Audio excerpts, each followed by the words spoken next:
আপনাদের দেখাবো জামালপুর জেলার সরিষাবাড়ি থানার জিগাতলা ব্রিজের পানিবন্দী মানুষের জীবন ব্যবস্থা।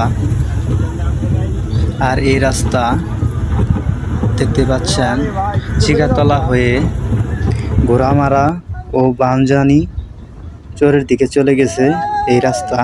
অথচ এই রাস্তাটি পিচ ঢালাই রাস্তা, কিন্তু পানির নিচে তলিয়ে গেছে।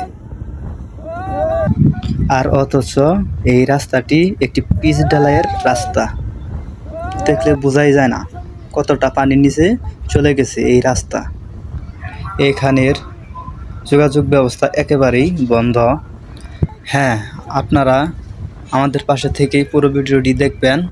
এই নিম্ন অঞ্চলে মানুষের বর্তমানে নৌকাই একমাত্র ভরসা।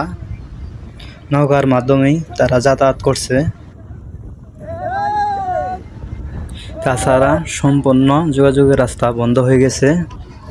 কতটা অসহায় হয়ে জীবনযাপন করছে এই পানিবন্দী মানুষগুলো। আমাদের সঙ্গে থেকে পুরো ভিডিও দেখার জন্য সবাইকে ধন্যবাদ। নিজের খেয়াল রাখুন, সুস্থ থাকুন।